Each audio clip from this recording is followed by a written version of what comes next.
welcome to the live stream for Dexter New Blood episode 6. My brain is really not working very well, so I apologize if this live stream ends up being a little bit messy, but hey, whatever. We like messy. Yeah, yeah, we do. That's for dang sure. A lot of the stuff I watch just really reinforces that. But anyway, Carla is going to be hopping out on shortly. She got very hungry watching Dexter, and so she had to go grab something to eat. I've never heard of anyone getting hungry watching this show, but that's not really what happened. But she did go grab something to eat, but she'll be on shortly. But I have Jen, my lovely podcast brain twin, is here as always to dissect this episode. So I'm going to wait to get the ratings though, because until Carla's here. So how will we start this one then, since Carla's not here yet? Well, first, here's the bingo card for anyone who wants to play along and try to win. I forgot to print out my Dexter bingo card. We've said Dexter is the free space. We all kind of laughed. I think that's about it so far. Mm-hmm. So let's see. What can we talk about before Carla gets... Well, you know what? No, actually, I'll go ahead and get your rating, and then I'll get Carla's rating when she gets here. So, as always, on a scale of 1 to 5, how many blood slides do you give episode 6? I'm going to give this one... I'll give this one a 4. It's not my favorite, but it was still pretty good. Some still very good moments in it. Yeah, we'll give it a 4, especially for like the ending and everything between the wrestling match and the caves. Solid 4. Yeah, I'm torn because I really like this episode a lot. I think it's probably one of the best episodes, honestly, of the season, even though it completely upended everything that I was feeling about a certain character. Seriously, my thoughts on Harrison, and we'll get to that later, are completely changed. Like 100% changed. Like, I don't even think I like him anymore, kind of changed. So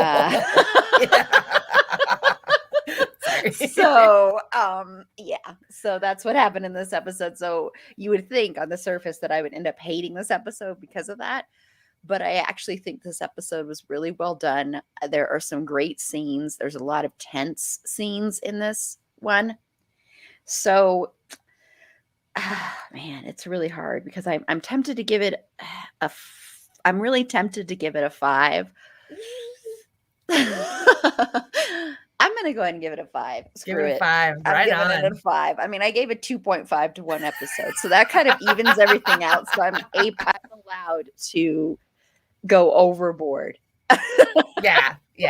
I'll allow it. We'll allow it this time. That's fine. I'm completely allowed. It's okay. So yes, so we'll get to the Harrison stuff once Carla comes on, because I want her to hear how my thoughts have completely been. I mean, everything changed for me with Harrison. It was like night and day, and it didn't happen until the scene with Audrey is when everything really, that was like, it just boom. So let's talk about Audrey then, and I'll get Carla's thoughts too. But so now I think Audrey is supposed to is also maybe a little bit twisted. Do you agree with my assessment? I don't know if she's a little twisted. I've kind of gotten to the point where I kind of don't care about Audrey. Like, yeah, she's my least favorite character.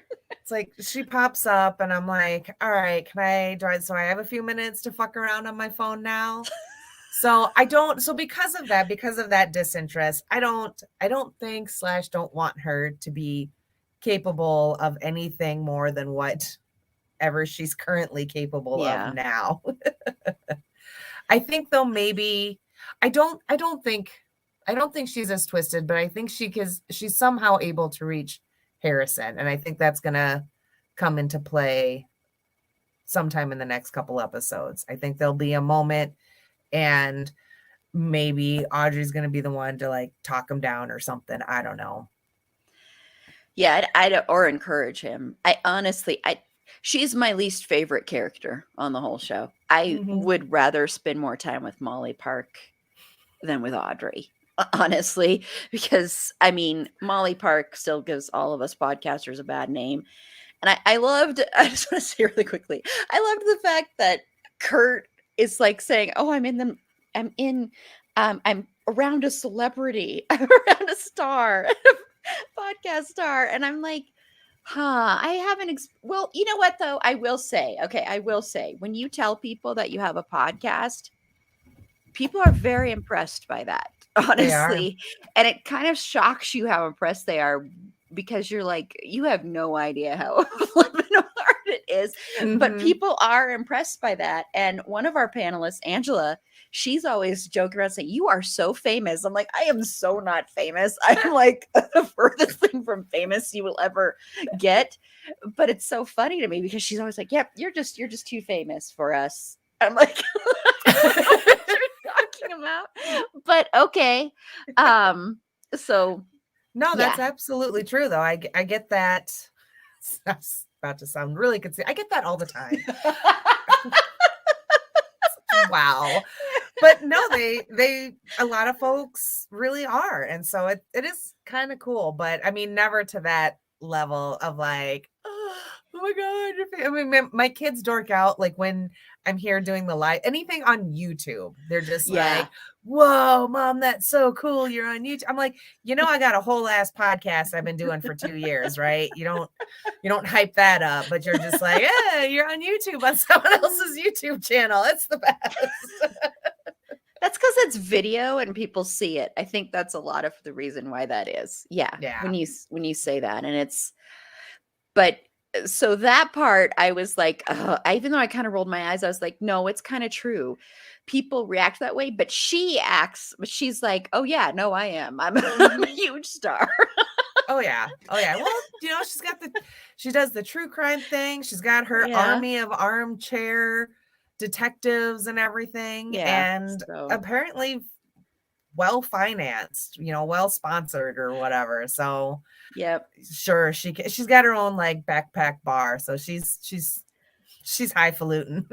She is. Yep. And speaking of highfalutin, let's bring it. Joining us now, one of the most famous podcasters around, Carla.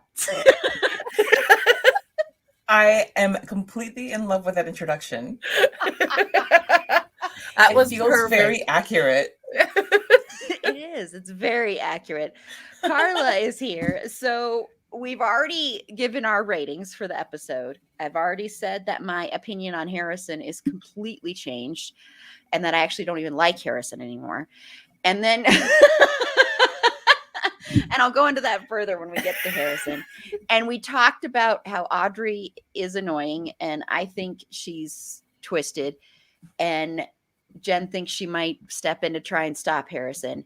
And then we talked about Molly Park, and then we talked about, how when you have a podcast, people are always very, very super impressed with that. And we talked about how Angela says I'm very famous. Not Angela on the show, Angela the panelist. So that's where we are. You have covered so much. Is this what it's like when I'm not on? In like 9 minutes. I know. I'm like, it's been barely 10 minutes and you've covered like everything. Like, okay, good night, everybody. I'm just here to sign us all off. So we saved all the good bits, and we didn't want to Yes. go too deep into anything. We're just kind of like No, just like hitting the now I'm surface. seriously like thinking to myself, oh my God, did we go like an hour and a half because I'm on it and I don't shut up? No.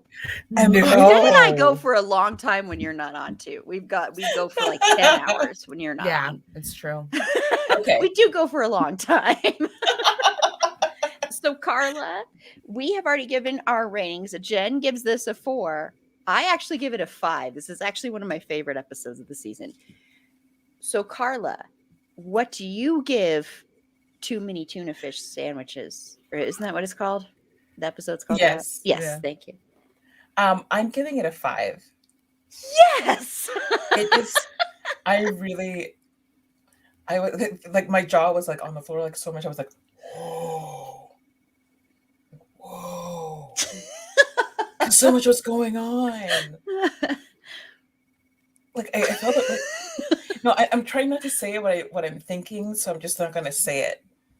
Why are you trying not to say what you're thinking? That's why you're here. Okay, because my mouth was hanging open so much, it was like I was in blowjob school. Oh gosh. Now I know why. I thought you meant it was something about the show. I love You it. asked. Oh my gosh. Oh my gosh. love it. The thing I'm going to be putting Blowjob together school. for our end of the year thing is with all of the sexual stuff, not just the. Speaking of that, I want to quickly say one of my favorite lines of this whole episode.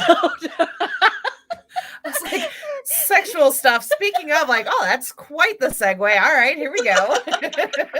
No, okay, I have to say, when Jim Lindsay or when Dexter says, when Angela pulls him over and says, yes, when he says, yes, mistress, I about died. I have to say, when I first watched the episode, that's I private message in our private DM, and my thing about you will know what line it is. That is the line. I was like, holy crap. There's know some what? cheeky stuff.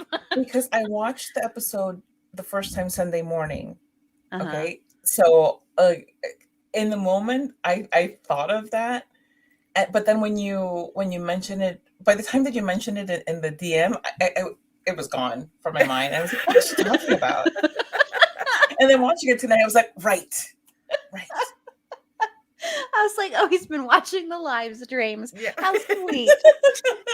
See, then he won't freak out when I pull out the handcuffs because he's That's used to right. that. He'll go right into sub mode. It'll be Yes. fine. Yes. It's perfect. Yes. Which I was kind of surprised that he was. Well, no, actually, I'm not, because he's like dominant with everything else. So he's like, I'm going to be submissive with Angela.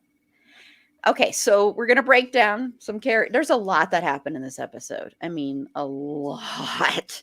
So let's start with Angela, because Angela, of course, last time we saw her previously on Dexter, Angela discovered Dexter's identity. And so of course she pulls him over and then takes him in, follows him into the police station. And they had that first scene where she basically does not let it go, which I was so flippin' happy about that. I can't even begin to tell you. And then a bunch of other stuff happens with Angela. So what do you think about Angela in this episode, Carla? I was so glad to see her in like boss mode, where she's like, okay, Yeah. we're done with this. I'm done being nice and understanding. You have lied to me our entire relationship.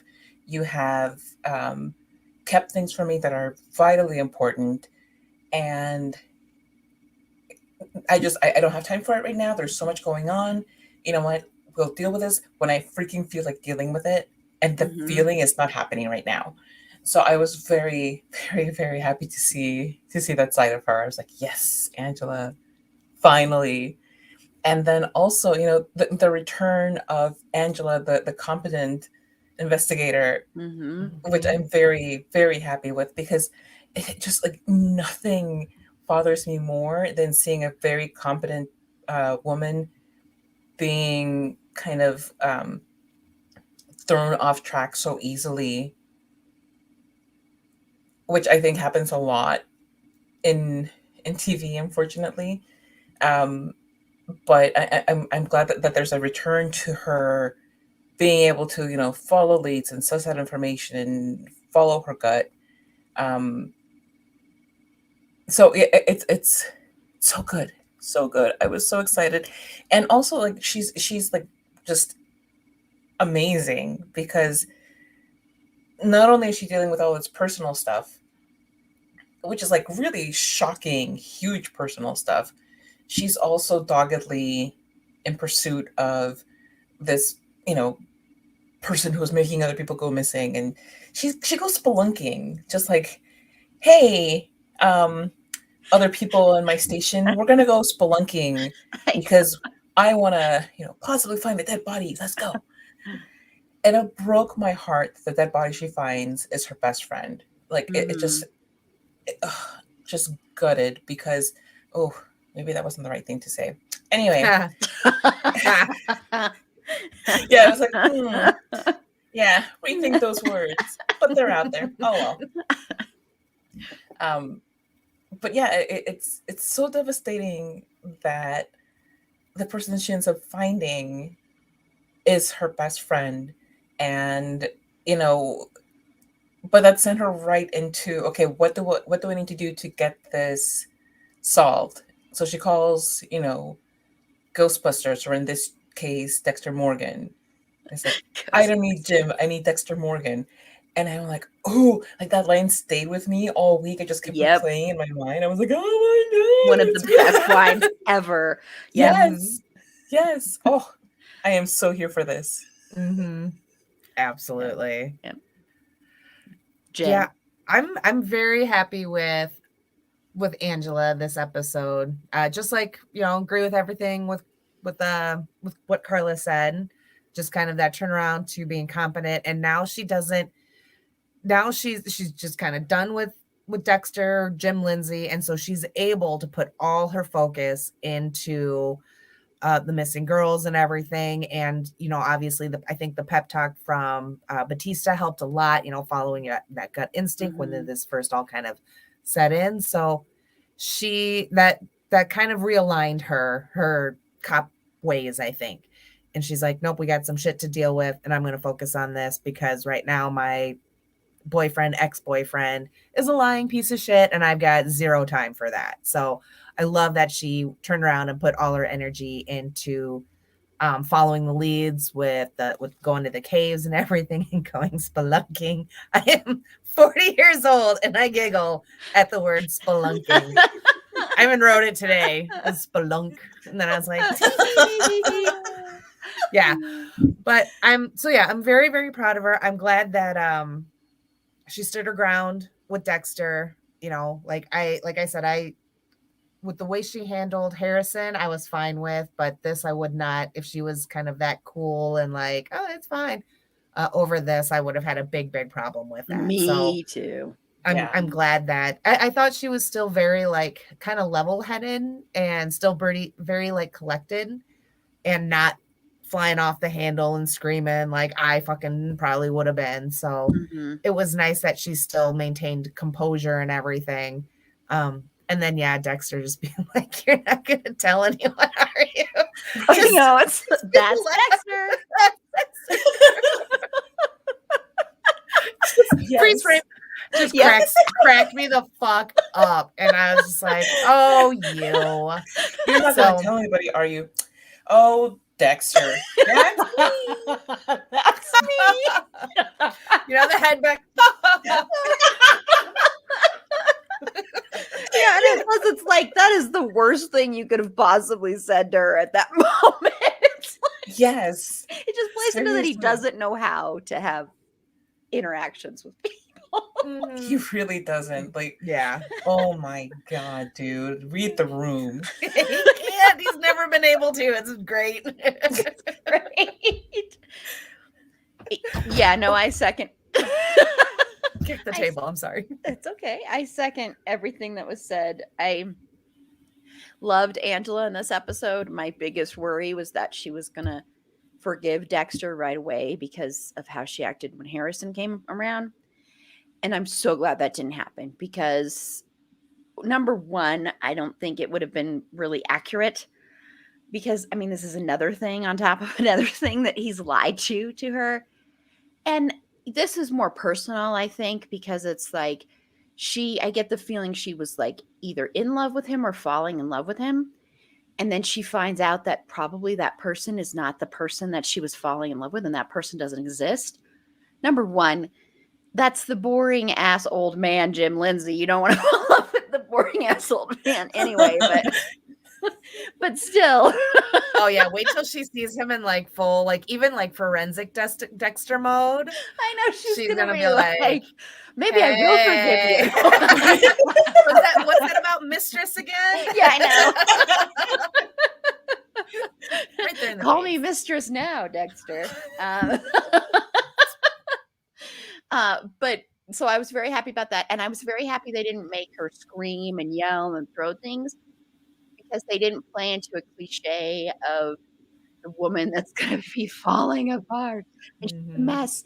And even though she's upset, instead of just like, doing a shot of her eating ice cream or something or getting drunk, instead of that, she goes full on smart, badass detective. And that was awesome to see.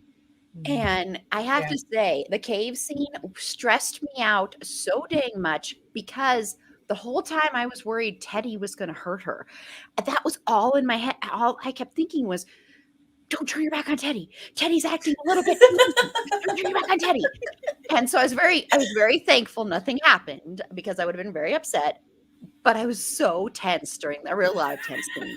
That scene, I was like, oh fuck, he's gonna hurt her. He's gonna hurt her.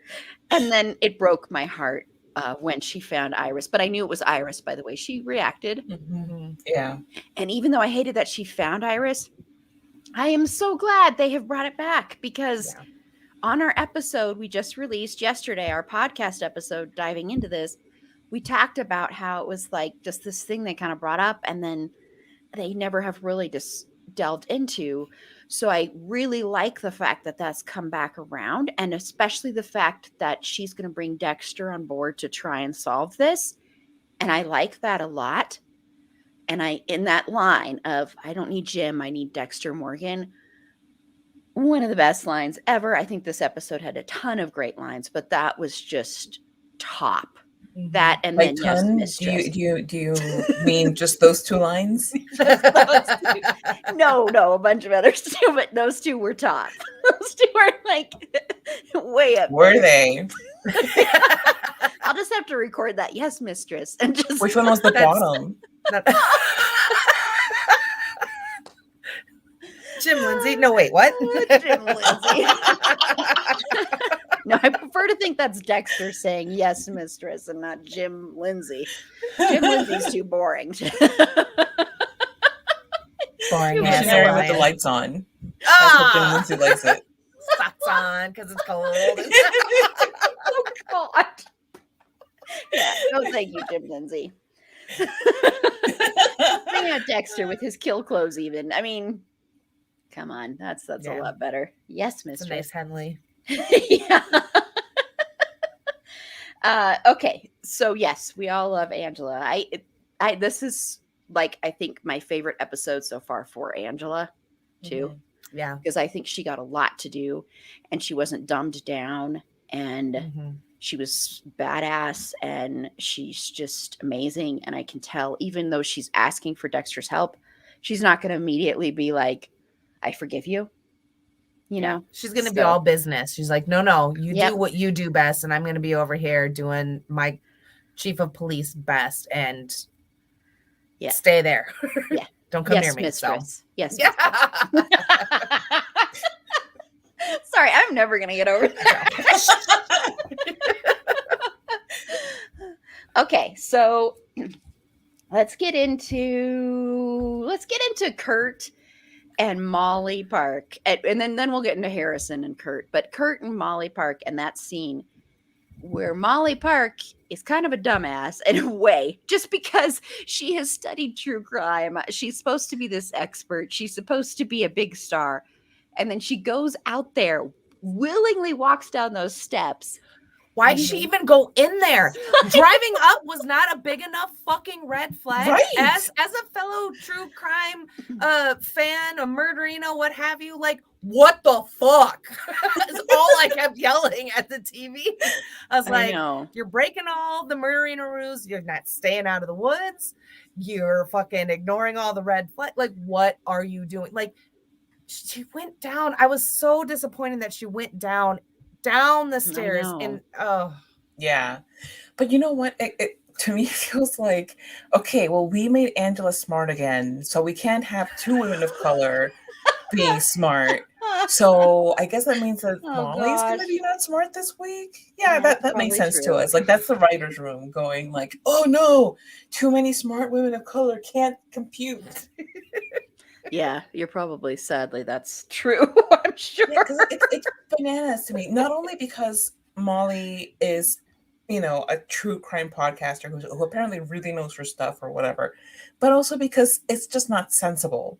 It does not make any sense that you ride in a car with some guy to a remote location where you're not going to have cell reception, and you get there and he doesn't take you into the house. He takes you into like the basement through like the side door, and it's steep and it's dark and it's creepy, and you don't really question it. You don't say, "Oh, wait here, bring him up. By the way, can I have your car keys just for funsies?" Yeah. Oh, it's a little cold. Just leave it running. I'll just sit and, and not drive away. Bring me Matt. Yeah. Bring him to me. Yeah. Yeah. Very it was like, disappointing. but I will say it's one of the few times where I was just like so thrilled to see Dexter show up in a scene like that, honestly, because, and she was too, obviously. I mean, I think she would have jumped his bones right there if she was sorry. I am just still on the mistress thing. So it's, no, but she was. You're like, we can turn this into a sex dungeon. Yeah, but get Kurt out of the way. Yeah. Well, obviously, yes. No time for him. But yeah, I thought it was great, and I liked the way that scene was played, even though this, of course, means Dexter is on his radar big time. But I liked the way that played, and I liked the fact that Dexter easily could have just driven away and left her there. And I think that's one thing Dexter always struggles with anyway, is morality. And he was really struggling with it in that scene. And I loved the fact that he did not drive away. And he actually went there, followed his instincts, because he knows serial killers. And the fact that he went there and saved her was awesome. And the fact that he went into the room, investigated that it locks from the outside, saw everything and knew. And I loved the line of, what is it with serial killers and bathtubs? I liked when he asked so hard at that. Yeah, I loved it when he asked Kurt, as they're leaving, and Kurt's still in the room, and he's like, "Oh, do you want me to close this?" And Kurt right away was like, "No, it's all right." He's like, "Oh, you passive aggressive little bitch. I love it." I know, he was great in this. I loved Dexter in this episode. But you know what? Like, not only because of the you just happen to find us when I bring a young woman here or whatever, but also because, I mean, there was no subtlety in Dexter checking out the lair. He walks in and he looks around. He looks pointedly at the camera. Like, what's this? Dexter's like, oh, hi. There's something written up there. What is it? Right? What does that say? You're already what? Oh, okay. Honey, huh? Matt, kids, huh? Kids, huh? Yeah, I know. I have a teenager now, so yep. You know how it goes. Yeah, it was like a badass Dexter coming back. Like, it was just like, okay, you know what? No. Plus, I think he's also got Kurt on his radar because of Harrison already. Oh, yeah. But I think that just upped it. And I loved the way that scene was played by everybody. And how he's like, "Do you want me to give you a ride back?" And she's like, "Yes." Get the hell out of here. Yes, sir.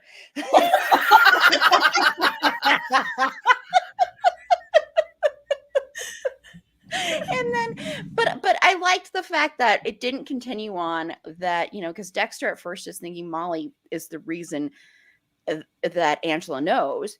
And I really am glad that that kind of went away. And that this scene, of course, served to do that. But I think it was already kind of going away. And I liked that it didn't turn into this thing where he was going to try and kill her, which is what I was worried was going to happen. So I'm really glad that didn't happen. And he's already kind of given up on her, especially when she's like, "I hope you end up back together with Angela," kind of thing, So I really, really liked that a lot. So even though I hated that they dumbed her down, which I checked, I was just double checking to see who wrote that, and it was all men. So Go figure. What a shock. I do have to say, like, her podcast voice was really obnoxious. I was thinking that too, and listening to it, and I was like, how many people are her subscribers? Because, like, do they put on a filter when they listen to her? It was so it was so much worse the second time too. I was just like, my God. So that, yeah, it's like, I kind of want to like Molly just because, you know, and everything, but girl's making it real fucking hard to do so. And then with Kurt, okay, so in the beginning of the episode, he's trying to like fix Chloe's face. Oh, And that then scene. that Oh my was like God. super creepy. And he gets Ugh. mad and frustrated and starts punching her. It's like, well, that's gonna make things worse, man.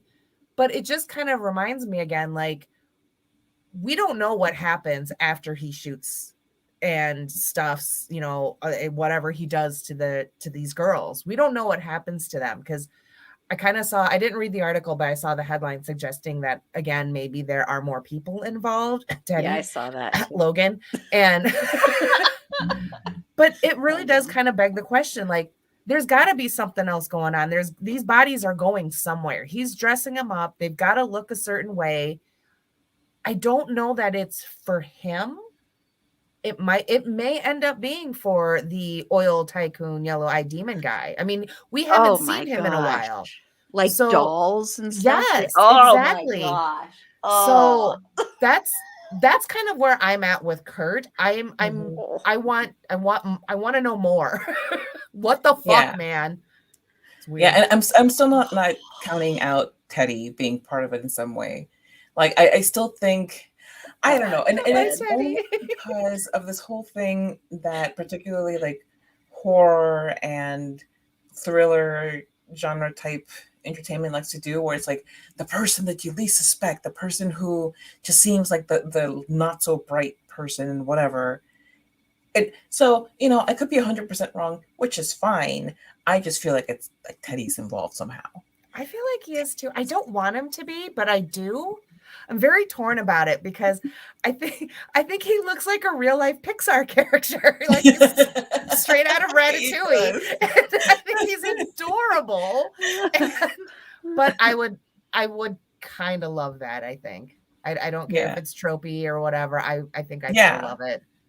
Yeah, and I still think that there are more people involved. Like, definitely, like you said, I think that he's passing on these gifts to Oil Dude. And I don't know, it wouldn't surprise me either if more people were involved. And like Logan was going on about how Matt and Kurt have done so much for him. And I'm like, well, maybe part of his paying them back is turning an eye away from when they do murdery things. Exactly. I don't know. I thought that too. Because I was like, I get that he's respectful and appreciative, but you're also a cop, man. You gotta fucking turn off the emotions and put on the cop glasses and be able to look at it objectively. And the fact that he just really wasn't willing to try, I didn't like that. Yeah. But he's got a banging playlist, so I love that breakup playlist. Oh my God. He's like the saddest sad boy in town. Just sad boy. Oh my God. The saddest. And he reads all the books. He's read so many books about and he has learned nothing from them. I know. Nothing from them. Like, dude. Trust talk. What the fuck is that? I know. Did you speak? I mean, and this would be major spoilers for the most recent Black Christmas, but what you were saying, Jen, reminded me of that actually. Have you seen the most recent Black Christmas from 2019? Have you, Carla? Okay. I have seen it. I did an episode on it, which I'm going to release on Christmas because we did our original versus remake. And so we have all three of them. So. Yeah, because that reminds me of since Carla's got her earphones out. So it just reminds me of all of those guys in their sorority. It just makes me think that could be what it is that Kurt took in all of these guys because like Logan says, and so they're all kind of working together. You can go ahead and put them in. I'm not going to spoil any more about the movie, but you can go find it. Yeah. So, but No, oh my God, I can't believe she said that. I actually think that movie's a lot better than it gets credit for, frankly. But but anyway, but I think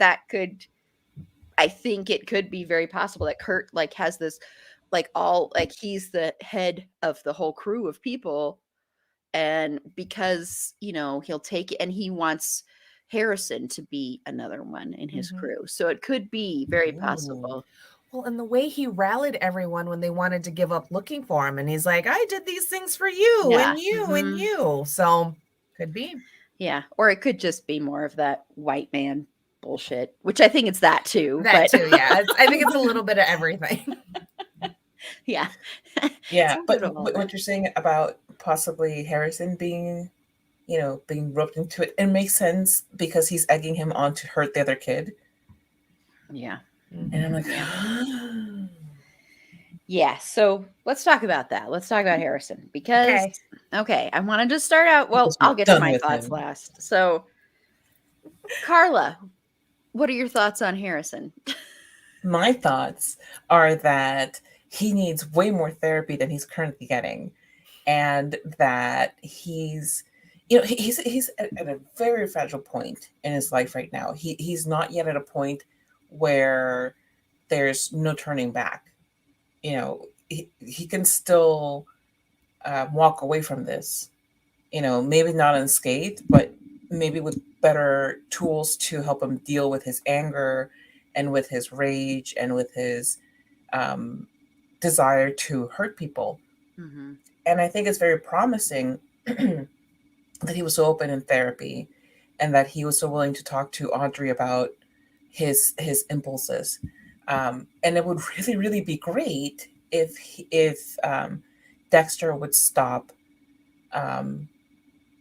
doing such a bad job of parenting that he's pushing Harrison further away. Because the best thing that could happen here is for Harrison to be able to openly talk to Dexter about these things, and maybe Dexter not reveal that he is a serial killer, because I feel like then that just plants it into Harrison's head that he has no choice, or that it's like, well, it's what my father did it, my uncle, so it's in me and there's no getting away from it.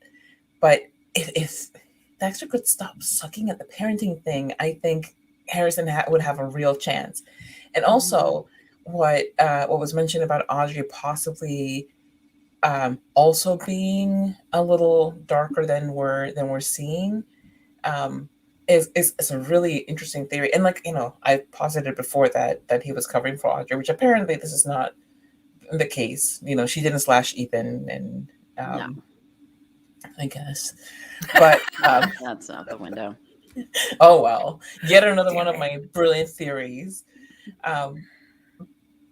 But whether she's just too self-involved to see what he's really saying, or if she's like rolling with it because it's in her too.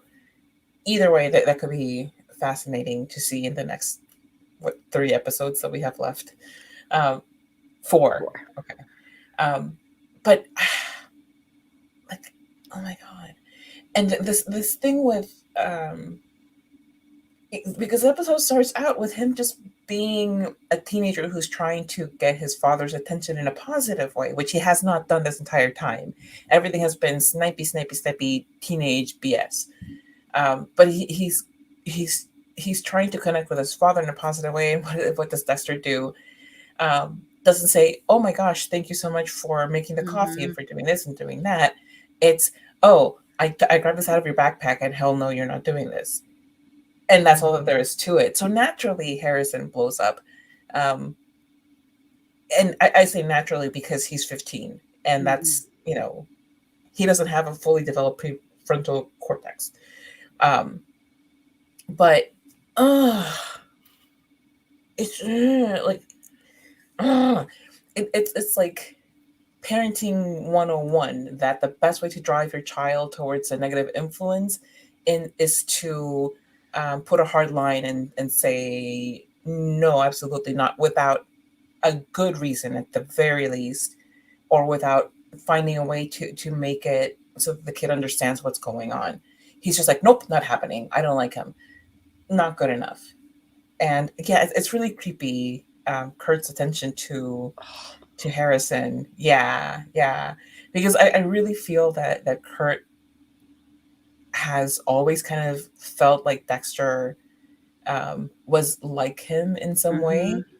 And he sees that also in Harrison. But the difference between Dexter and Harrison is that Harrison is more pliable right now. Mm-hmm.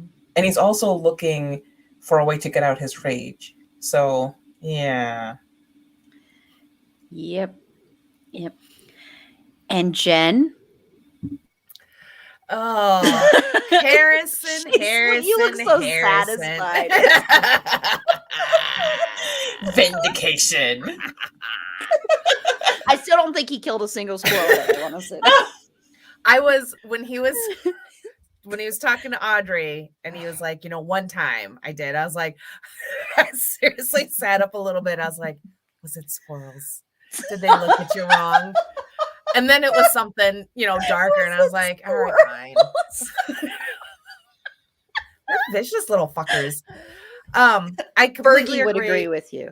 Yeah, I don't like them. But no, I completely agree with Carla, especially on the Dexter needs to be a better parent thing, because he's all like, I'm a good parent and I can't lose any of this. Like, you don't fucking have anything because you're too busy running away from it, like literally running in the opposite direction. You think that your motives and the why you're doing it is all for your family, but the fact that you're not there, like you're there, but you're absentee, which is almost maybe worse. I don't know, but because it's like just within Harrison's grasp, and it's like Harrison wants to open up and let this all out so fucking bad that he goes like Dexter creepy crawling into Audrey's bedroom window with his gloves. I laughed so hard. I was like, oh, he running around town with his gloves on like his daddy. It's like, I get it's cold here, but come on now. And but you can tell he's looking for a connection, almost kind of like Dexter looking for that white deer. It's almost like Harrison's kind of looking for that, but in an actual person, some sort of humanity, something to connect to help bring him down from this scary, crazy, borderline murdery ledge. And he's not getting it. Oh God, the line about him feeling abandoned right there on the couch. So good. That was Yes. That was, yes. oh, that was really fucking sad. I felt so bad for him. And it's like, I think a lot of people can relate to that, maybe not to that extreme, but to be around people but feel completely alone. And so I don't know, that one hit a little hard, and I was like, yeah, you go slash some motherfuckers, I get you. And I'm just kidding. Don't do that. Not yet. Not yet. Just wait. Just a little bit. Make sure, plan it out. Don't go running in all crazy like your dad is right now. Just not scoping shit out. It's just like getting a tattoo. Wait until you're older and you've made up your mind and you're comfortable with this being part of your life for the rest of your life. Exactly. It's exactly like that. Oh man. But then the wrestling match, and oh my God, when he's got that kid's arm and everything, and the whistle blew, and like you can see Dexter's face kind of change. I just was like, I think my facial expression went something like, oh, snap, and then oh my God, and then a giggle fit, because I was like, holy shit, that was intense. And then how Dexter didn't just run down and just punch Kurt right in the face. That shows a lot of restraint on his part. So good job, Dexter. Yeah. But yeah, Harrison. Ooh, poor baby Harrison. Poor little baby killer. And I almost feel like Dexter was like, damn it, son, I can't believe you did this. You don't do this in public. Kind of a little bit. He's just like, you set up a room, you bring some card, and you do it there in privacy. Exactly. Okay, well, as people know, I really didn't want this for Harrison, but I want to say it's amazing how much it, like Dexter said in therapy, it's been a whirlwind because it really has with Harrison. Because I was like, this is lazy, this is stupid, this is dumb. And now I'm all on board for it. And there's there are reasons for this because first of all, I think it makes perfect sense now. The way they're doing this makes perfect sense. And I think why it's working so well for me is because even though Dexter is a horrible parent, doesn't know what he's doing, doesn't know how to communicate well, I love that Dexter is not like, I am going to teach you the code. Dexter, honestly, even though he did have that, like, this is not what you do in public, I honestly don't think Dexter wants Harrison to be like him. And that's the big difference. Is Kurt Mhm. wants to encourage that and Dexter doesn't. Because the whole scene in the hallway afterwards when Dexter's like, "What did he say to you? Did he say to hurt him?" And I think what this is Dexter's thinking back to Harry and how if Mhm. Harry had not done that to me, if Harry had instead been like, "We're going to therapy. I'm not going to teach you how to be a serial killer. I am going to try and save you from being a serial killer." And so I think that's what Dexter is doing now is he doesn't want Harrison to be like him. I honestly think that's what's going on. Is he's like, I'm going to do everything to stop this and I don't want you around Kurt. And that whole where he pushed Kurt away was like, fuck you. You are not doing this to my son. Mhm. And I want you to stay away from my son. I don't want you to do this to him. And so that's why I'm actually all for this because if Dexter was like, okay, family business time, and let's sit down and learn the family business, I would have been really upset because it would have been so stupid and dumb, and I would have yawned and rolled my eyes. Still would have watched, but I would have been very disappointed. So I like the fact that that's not what's happening, and I like the fact that Dexter seems like he really genuinely does not want his son to go down the same path as him. And I think a big reason he doesn't want his son to go down that path is because Dexter is completely alone and always has been completely alone. It doesn't matter how many people are in his life. He is completely alone in his own little mind and pathology and his own little world. And the only things in his world are whoever is in his subconscious at that moment. And right now it's Deb. So I don't think he wants that for his son. And I really appreciate that they're doing that. And I think the therapy scene was so hard to watch because Dexter, I don't think Dexter wants his son there. He wants to help, but Dexter is not human in a lot of respects. And so he doesn't know what to do. I need to read the interview because I guess recently Michael C. Hall said he doesn't think Dexter is completely a sociopath. And so I'll have to read it to see why he thinks that. But I think Dexter in that scene is like, okay, so this is what I've seen on shows that people Mhm. do when they're in therapy. They say this stuff. When they're in therapy, they do this. And the way he would describe things, like the way he didn't even say Rita was murdered.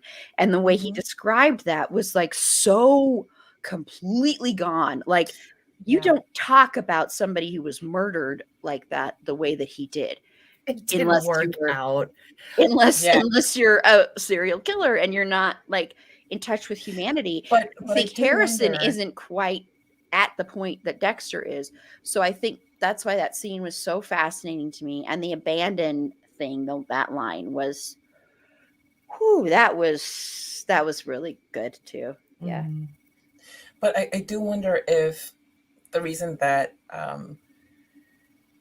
that he as Jim in the therapy session was like, oh, it just didn't work out with Rita, is because he spent the last 10 years, um, you know, living this other life. Yeah. So it's like more natural to him to say things didn't work out with my ex-wife than to acknowledge that the person that he was, his wife was brutally murdered. So I think Mhm. it's more, and I think it's also um, a big part of why he and Harrison aren't seeing eye to eye is because they've never sat down and had this discussion about, like, I changed everything in my life and I left you because it got too hard for me to deal with all of these losses that were, in a way, my fault. Plus all the murdering. Oh yeah. That's Then just there's all a that. It's a little little side side there. Yeah. So to me, it's Harrison is sitting there bearing his soul, but he's sitting next to somebody who's pretending to be somebody else, That's and true. who, in his own mind, can't afford to be linked. Well, like he really can't afford to be linked back to the person that he was. So I think that's my take on that. No, that's a very good point. Yeah. That's a good point, because I was wondering too. I'm like, well, Dexter's trying to be like, oh, the marriage didn't work out. And then Harrison's like, I call bullshit. This is what really happened. And then the shrink just rolls with it. He's not just like, so Dexter, let's explore why you're just so nonchalant about a serial killer murdering Harrison. And then it's like, at one point I was like, well, You mean maybe Rita murdering or Rita, sorry, yeah. sorry. That would be very weird. Yeah. Your son Too was many just ghosts in murdered. this room. Oh, shit. But yeah, so I'm kind of curious as to why that didn't come up. Maybe it will later in an episode or something, in another therapy session, because we wondered why, like, they didn't initially bring the dogs out. Well, the dogs came out 2 episodes later or something. So it feels like they're all just slowly kind of piecemealing this all out. But right now, that didn't make any sense to me, that the shrink didn't question and push back a little bit. And then I couldn't tell if Dexter was I guess he was a little surprised that Harrison was aware of what happened to Rita. But that's but like you said, Carl, it's a big problem. They haven't sat down and had that conversation of like, okay, well, now you're old enough to know this is what happened to your mom. And Harrison be like, well, I already know. And then go from there. Dexter's capable of being as honest as he can be. I think he was completely honest in his partial truths to Angela. Dexter being cursed and he had to get away from that. So he's capable of it. He can do it, and I don't know why he's not trying harder with Harrison to have those more semi-honest, open moments with him, because that's all he fucking needs to do. He just needs to be like, shit's rough. I'm not okay. I wasn't raised to be okay. I wanted better. I never, like Aaron, I agree. I don't think he ever wanted any of this for Harrison. Didn't want him to have a dark passenger. He was afraid he was going to be too much of a bad influence to raise Harrison. And he just needs to tell him all of that. Well, maybe not all of it, but enough of it where maybe Harrison will calm the fuck down and stop buddying up to fucking Kurt's weird old ass. And then at least, like, I don't know, just start repairing that relationship and that broken heart. Yeah, but I do think that that's kind of tough, because Dexter was prepared to never see Harrison again. Yeah. Harrison has been thinking about this relationship and about confrontation and about what he would say to his father for years. But Dexter, in his mind, it was never going to happen. This kid is never going to find me. And add to that he doesn't really have a good blueprint for having a healthy relationship of any kind, for starters, but then also for being an effective parent,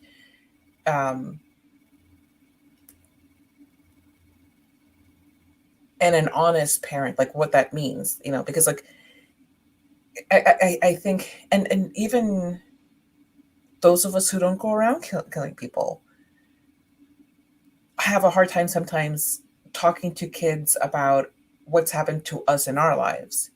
Like, I don't know any parent who has just an easy time sitting down and saying to their kid, this happened to me when I was this age, or this, I did something to this person, or just anything like that. So like, I'm just imagining the layers of all of these issues all together. And also, Dexter at the same time is not fully there. He's not really focusing on this therapy because in the back of his mind, he's just working out an angle to get Molly off his scent. So I just like there's a lot going on, and he has um, no idea how to handle it. Doesn't excuse any of it, but Yeah.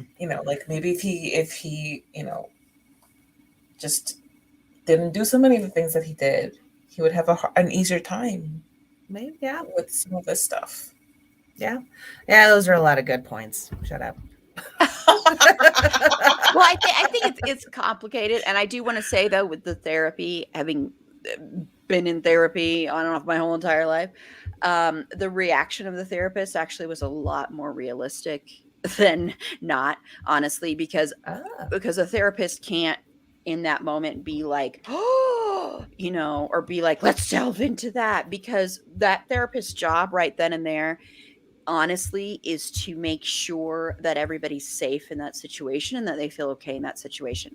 So I think the therapist, while in the back of his mind, he might be like, what the fuck? Logically, he can't be like, okay, let's delve right into that now. He has to be like, okay, wait a minute. So how's this going to make you feel, Harrison? How does this make you feel, Jim? How does that make you feel talking about that? Where are you at right now? Instead of being like, let's delve deep into that, because that would kind of derail the session at that moment. So probably what he's thinking is, we'll build up to that and we'll get to that at some point, but we can't just be like, oh, fuck, because he's probably thinking that in the back of his head. I mean, he's human, so logically he's probably thinking that. But to me, it was a very realistic therapy session, a lot more realistic than you usually will see, because a therapist, their biggest job is to listen and then give advice, not to talk the whole time. That's not their job. Their job is to get you to talk the whole time, which is why sometimes it can be so frustrating to go to therapy. But that's a lot of what a good therapist does. So for me, I do want to say, I think, because I'm very critical of the way that is usually in media, it's wrong. So I think actually they did a pretty good job with that, I'll say. I think it's pretty good. Plus, he was moderating a conversation between the two of them, Yes. and that's like the most honest that Dexter and Harrison have Mhm. been around each other. So, like, to me, it came across as a very successful session, which I think in real life it would have been more like a couple or a few sessions, but yeah.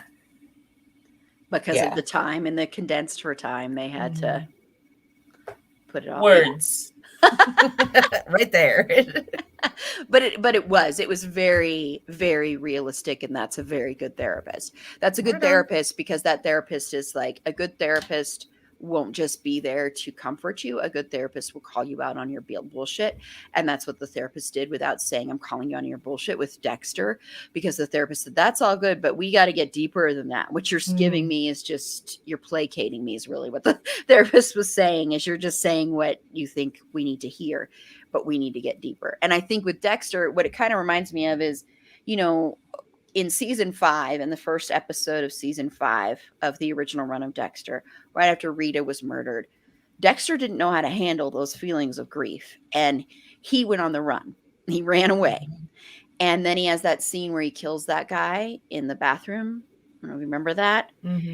Because he didn't know how to handle all his grief and all his anger and all his hurt and his sorrow. And so he took it out on this person killing him, because that's how he knows how to handle things, is by murdering people.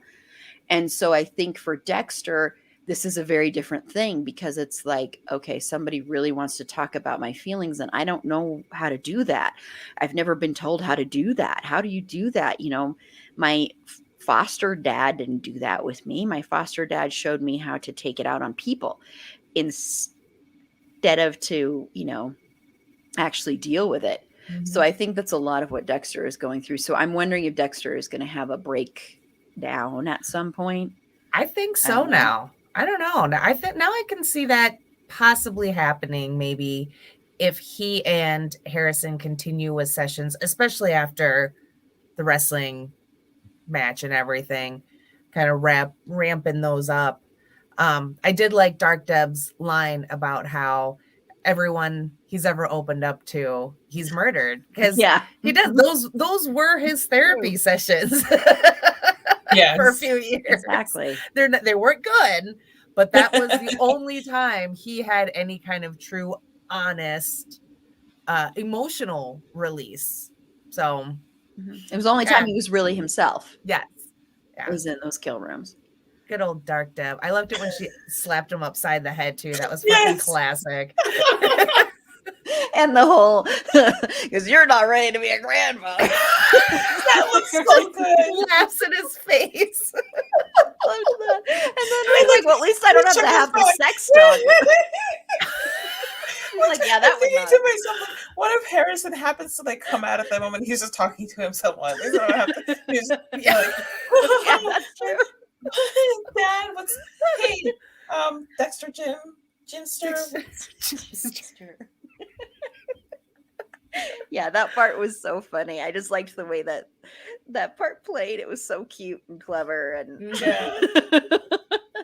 that old sibling dynamic. Yeah. So I'm trying to think if there's anything else really to talk about in this episode. I think we've actually covered pretty much everything, unless there's anything else you wanted to mention, Carla. I feel like there is, but I can't remember it, so I'm going to go with no. And then I'm going to interrupt you when you say something else. Jen. I think that'll about do it. We got it all. I mean, we talked about Logan's playlist, and I did like how kind of quick the cold open was, and then how we went to the new title card. I don't know why that cracked me up, but it did. I just thought I was like, oh, we ain't fucking around this week. All right, let's go. We ain't fucking around this week. So I think we got it. Yeah, I have nothing else to say except for I think this was honestly, I think this might be my favorite episode of the season so far. Oh, Jen now knows. Okay, sorry, I'm pulling to Carla. So back to the caves, right? And and Angela's crawling through that teeny tiny tunnel. Now, is there another way to that opening where they found the bodies? Because one, Kurt's not fitting through that. Two, Teddy could fit through that quickly, likely, but to drag a body through there. So just more questions around these caves and who can fit into them. And because she's all like, Teddy, get in here. And then we cut away to another scene and come back and he's in there. I'm like, yeah, but fucking how? Yeah. That's a good question. But Iris has been in there for a long time, and she hasn't done it. So who knows what people looked like as far as like body shape and body wise. Now, did they was there more bodies than just Iris? I thought they just found Iris. Okay. I thought it was just That's Iris. all we saw. Yeah. Okay. I guess I assumed because it looked like there was a big pile that they were pulling from, that maybe there were a few bodies. But either way, they're all there for a very long time. Yeah. Yeah. So, but my thought on that is that, because in addition to what you said, Kurt is also not exactly all that young. So yeah, it's got to be hard to crawl around in there and go through that. So again, network of helpful people would be like, okay, I'm done with this one. Okay, I'll go and put it in the cave now. God. Well, and I suppose it was blocked off too. So maybe he's got different stash spots throughout the caves, and maybe that was just one of the first ones. So okay. Yeah. Well, and I want to say, I'm just going to add one last thing. I think all the performances in this episode were, oh my gosh, everybody is so flipping good in this episode. Everybody, oh my gosh. Just amazing. I just want to shout that out. As I think this show has some great actors. Even when they mouth breathe. I'm the one who brought it up because now I notice it more, because I was noticing it in certain scenes, like when he was eating the steak. I was like, hey,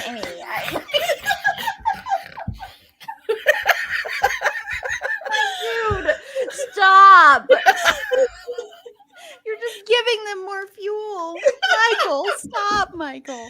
He just needs some quality decongestant. I'll say it again. I really think it's an acting choice or something with the character, honestly, because I'm trying to think. I don't think he did that in 6 Feet Under. I don't know. You should probably rewatch it and let us know. Well, I will be rewatching it because we're going to be covering that next year. There you go. Yes. You can shoot us a message. Like, oh, hey, guess what I discovered? Or Jen and Carla could join Meg and I as we talk about September. One of the best shows ever on television. And Michael C. Hall is a totally different character for him. And he actually won an Emmy for that one. So he's like, his character goes through one of the best growths and transformations I have ever seen. He's so incredible. So anyway, sorry. I love Michael C. Hall so damn much. I know that's not obvious. We may tease about the mouth breathing, but it's all out of love. Nothing but love. Nothing but. Yes, and the fact that you're a musician just makes you even more amazing. So come on my show, Michael. And his rock star hair is good. His rock star hair is good. I'm trying to respectfully bring him around to the idea of coming on the show, and you have to go straight for the sex appeal. Honestly, Erin. Well, I would keep it very professional, Michael C. Hall. No, Michael C. Hall, she totally would. She would totally 100% keep it in her pants until she's done recording. Yep. Yes. I may have you close out by saying yes, mistress, but that. And then off the pants come. What pants? Yeah, we're done with the recording. So hey, do you have anything else you'd like to say to me? Don't mind that, Michael C. Hall.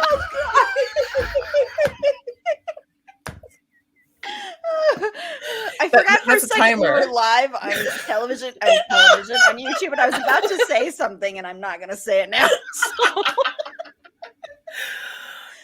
Say it. All right.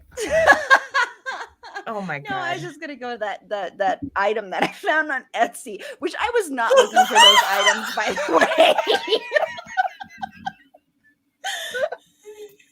If there are any, I'm not gonna say this because I'm gonna get more stuff. I get so much Evan Peters stuff in my social media feeds. It's really obnoxious.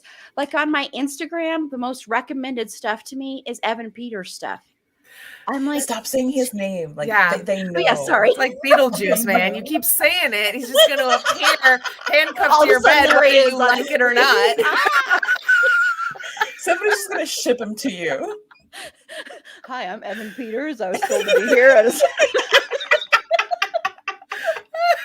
Like, well, while you're here, I'll interview you. Go ahead. Yeah. Well, since you're Might here as now, well have a seat. Yeah. Why are you in my life so much? The internet's probably like, look, you have liked and followed like everybody else from American Horror It's Story. true. I think that's but what it is. they're just trying to get you to complete your American Horror Story bingo. I don't know. No, I think it's because most women in that fandom love him. I mean, like, love him, like, enough to make a pleasure aid with his face on it to sell on Etsy. So I'm gonna put which was the most. I was not looking for that stuff, by the way. I really, honestly wasn't. My saying search that. was Emphasis on that. I was not looking for it. It just showed up unbidden. and then I went, can I get somebody else's? No, I'm just kidding. Are there options? But I think here. Yeah. Do you have But a fin? Oh. But I think that's why he does. And a couple of accounts that I follow that are like Finn Whitrock accounts on Instagram also love Evan Peters. So that's probably why. I mean, no offense to him. I don't know the guy. He just doesn't do it for me. I get that. Especially I think he's a good early. actor sometimes. Yeah. Sorry. Especially his early like American Horror Story Donnie characters. Tate and But God. he was very good in Mayor of Easttown. I thought Well, he that's was what he's really winning all those good. awards for.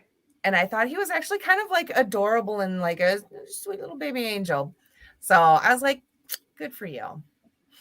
I loved him in Red Tide, man. When he would do the fucking karaoke scenes. Oh, yeah. Oh, fuck, those are so fun. Seriously, Carla, you should watch the fucking karaoke scenes.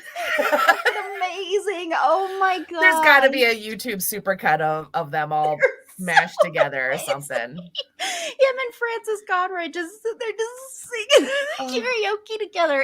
I love her. It's the best.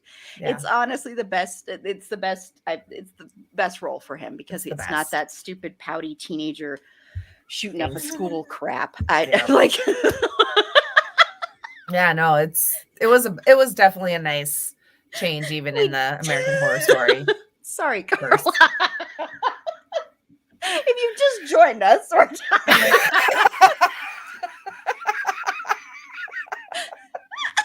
I am seriously going to look and see if I can find it. I know you are. I was just waiting for you to say that. Because it's amazing. Anyway, but Michael C. Hall, you are welcome on this podcast anytime. I will not make you say yes, mistress. I wouldn't believe that, but that's cool. Now I want to make all my guests say that. Yes, mistress. Every time. Yes, thank you. Thank you, Jen. Carla? Good luck. Good luck. That'll be the new sign off. Yes, mistress. Oh, shit. Oh man. Anyway, okay. So we're gonna go ahead and sign off, and I'm gonna go last because I have something to say. Oh, okay. Bad thing. So go for Now it. I'm scared. Like I don't know that I want to sign off. Don't be scared, seriously. Okay. I'm sure. looking, And I'm you put looking it for like that. karaoke scenes. So And you put it like that. Totally. Okay. So Meg and I host a podcast called Bedwet or Behead. And you can find our podcast wherever you get your pod on. You can also find us on Twitter at bedwetbeheadpod, on Instagram at bed.wet.behead.pod. Other places that are also social media, just look for Bedwet or Behead podcast. And Aaron very excitedly is probably right this second sending a DM with the YouTube video of this karaoke thing that I'm supposed to see. I'm so excited. She's very excited. I know. Like now I might be a little less scared of this. I Like don't know. I think I I'm have to more talk scared. about something. Okay. You changed your voice and that scared me. I thought I I don't know what's happening right now. Sorry. Erin's just looking like she's just having too much fun over there. I'm just like, okay. It's like when I find a new TikTok to add to my. Do you want to know how many TikToks are in that folder? Because it's very embarrassing. I don't know. I mean, like I'm kind of In In scared my for I you. am trash. 213. Whoa, that's not that. It's not that embarrassing. Oh, okay. It's 125. That's in the Finn TikToks. That's just the Finn TikTok. Okay.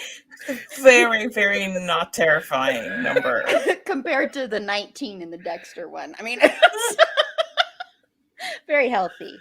I'm very healthy. Totally. Well adjusted. You're invited to come on the show anytime too. You may be afraid, but don't be afraid. I promise. He'd be Sorry. so sweet about it. No, It he's would very- be so sweet about it. He's very sweet to all his fans, so it would be fun. Anyway, so Jen. Yes. wanna Hi. close So out? sure. So yeah, you can find the podcast. It's called My Streaming Bubble on all podcast platforms. So Except for Spotify, Pandora. iTunes, except for fucking Pandora. Bunch of fucking bougie bitches and their forms, and we'll get back to you. Whatever. Don't need you. And and then you can follow the podcast on Twitter at Streaming Bubble, and then I'm on Facebook and Instagram, My Streaming Bubble. Yeah. So give a follow, give a like, subscribe. I don't know. I think that's the YouTubers thing, but No, all it's of that, the but same. for like podcasters. Yeah, you subscribe to podcasts. Carla looked very worried while you were doing that, like something was very wrong. Sorry. Are you okay, Carla? Is that all right? Carla, are you okay? Carla? Oh, Uh-oh. okay. I hope everything's okay. Carla, are you okay? I'm fine. It was just like something there you you sounded very like robotic, like and I was like, okay, I should probably restart this page. Oh, okay. Because I was watching your face and I'm like, did I do something to piss off Carla? Did she really not like karaoke that much? I'm offended, Erin. And then all of a sudden you're gone. I'm like, Yeah. okay. I am moving out Oh, of this. shit. That was so Don't funny. you know that one of my relatives died during karaoke? In a tragic karaoke accident of 2009. They sang themselves to death, and here you are, just sending me Sang karaoke themselves filth. Oh man. My God, it's like you don't care about me at all. Oh, karaoke film. Well, before I say where we can be found, I want to say tomorrow is the 2-year anniversary of this podcast. Yay! That's what I'm saying. Don't be scared. It's just the way that you said it. I was That's like, true. like I felt like you know, I'm in school and the principal comes in and has something to say to the class. Yep. Yeah. I was like, I have to build up the tension, like the tension that was in this episode. So I had to build it up. Well, you did a good job. Thank you. So anyway, it is the 2-year anniversary. I already said on our episode that's dropping tomorrow, I have a whole thank you thing on there. 2 people that are right here are mentioned on that. But but I just want to say it again that thank you to anyone who watches this even later, who watches, because I know these are watched more later and not always live. So thank you for that. And it's really hard to believe it's been 2 years. It's I don't know. I'm kind of speechless about it because it's kind of blowing my mind. You know, this is the only this is the thing in my life that keeps me and this is honest to God, the truth. This keeps me from a lot of dark places. So thank you for everyone who's ever listened to this show or been on this show, or even if you don't like this show and you gave it a chance, thank you. This is, you know, I had the death of a lot of my dreams 10 years ago, and I'm trying to get some of them back, and through doing this is kind of a way of getting some of them back. So yeah, so anyway, thank you. I'm gonna stop there because I was gonna do thank yous to but Carla and Jen, I love you and thank you, and I'll have thank yous tomorrow. But anyway, so yes. Oh, I'm all tangled. Jesus Christ. I can't do anything. I choke on spit. All right. I love you too. And congratulations on 2 years of the pod. That's awesome. And It's fantastic. it's fantastic. Yeah. Keep it up. You're doing amazing, sweetie. And I love it. And, you know, like, sorry to take your moment and make it about me. I hate when people do that. Audrey did that tonight too. I fucking don't like that. Just shut up and just be like, man, that sucks. You know what I mean? Yes, I do. But it's like, but go ahead, Jen. Go ahead and do it. Here, I'm gonna do it. You know what? Someone was like, you know, I have gray hairs when Carla and I are like, ours are coming out in close. I know. That's true. That's true. That did happen. But I mean, like when I started my podcast, it was just a fun thing for me to do, to call my own, just something to do. Wasn't no goals and like making money and making it big or anything like that. But having met you and getting to know you, Carla, and you guys in your podcast, I'm just like, actually like knowing people that have podcasts and kind of an idea of like, okay, this is what they're doing. It's very fucking inspiring. And it kind of pushes me a little bit more to just take those extra little steps, you know, just, oh, don't forget to like send this tweet or do this extra little thing that you weren't doing before. So I'm not saying I have big lofty dreams yet, but I'm all about making those improvements to kind of bring my ass up to par with y'all. So, you know, we're the wild women of podcasting. So And I just have to say that like anything that Meg and I have done with our podcast starts from how much we've enjoyed being a part of It's a Fandom Thing. Like it's because Erin, you make it so fun. You know, like just being on it is a lot of fun. It's also a safe place where we can just geek out over things and have serious discussions and silly discussions and everything in between. So it all comes from your example and your passion and your drive. it's very contagious, even from Yes. different time zones. I caught it. Yeah. So much for social distancing, I guess. Shit.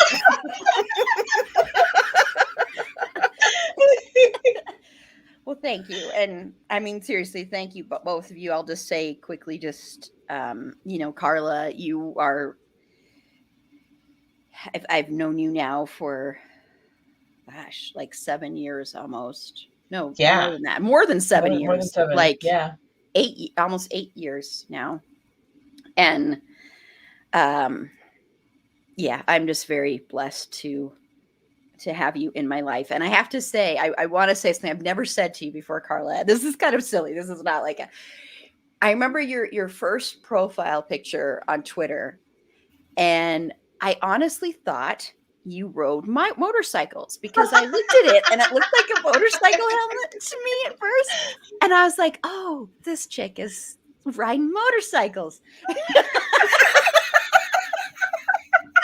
I was like, she's a motorcycle chick. I really did think that for the longest time. I've never told you that, but Oh, It was a picture of me from a like a go-kart day. Oh, okay, yeah, because And I picked it because I was like, I don't like any of the pictures of myself. So I'm just gonna put this one on because it doesn't really show my face. So hey. yeah, I just was like, man, she's a badass motorcycle chick. And then you learn that couldn't have been farther from the truth. But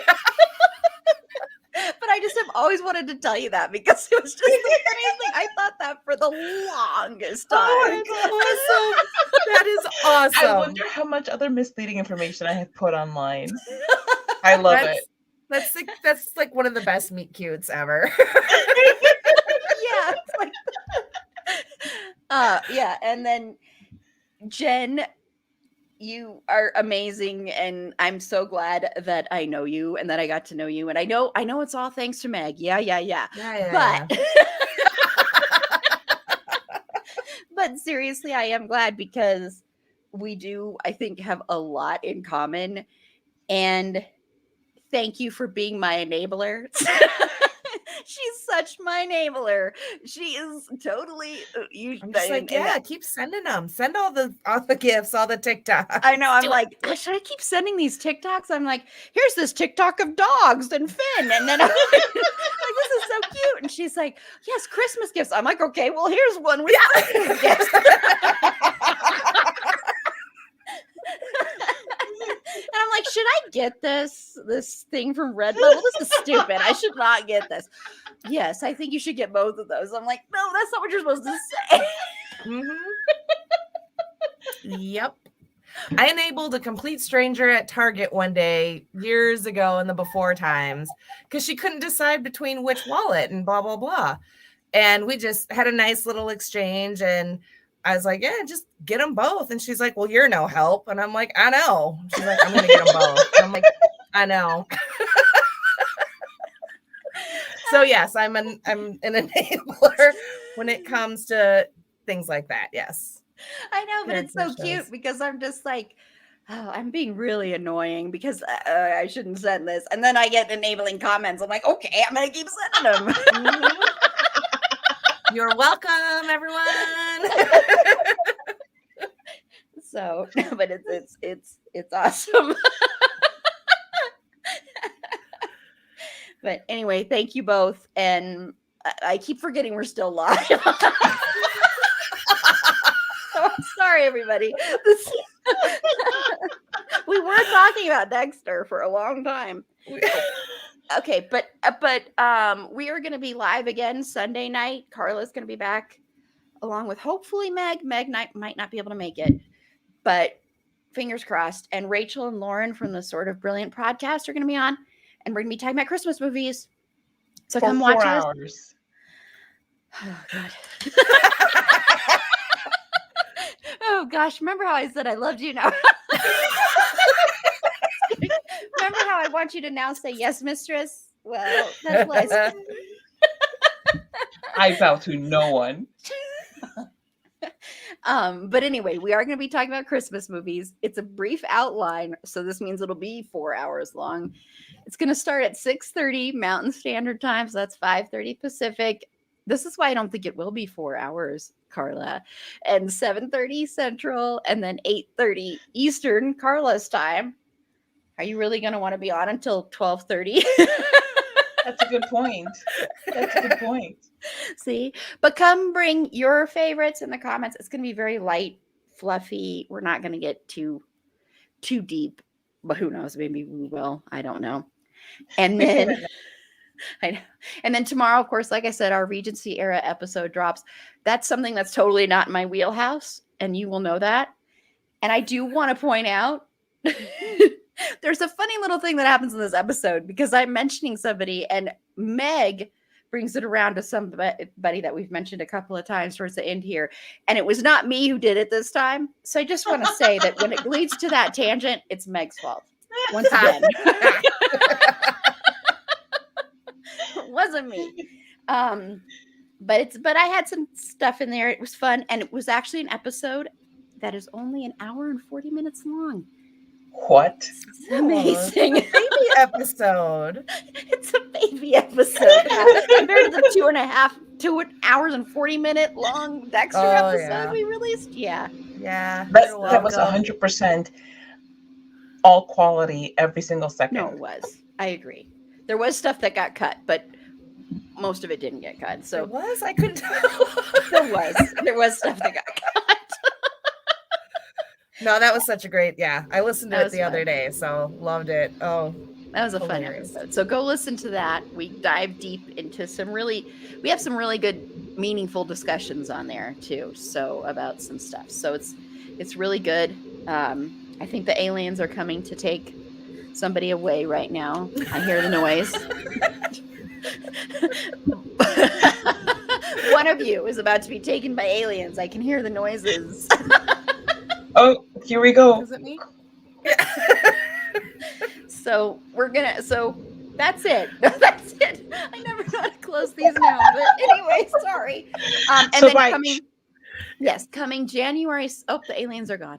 Coming January 2nd. They're like, nah, we're good. Oh no, they're coming back. January 2nd, we're gonna do an end of the year live stream celebration. It's not gonna be a podcast, so you can only watch it on YouTube, and it should be fun and not emotional at all. I'm like,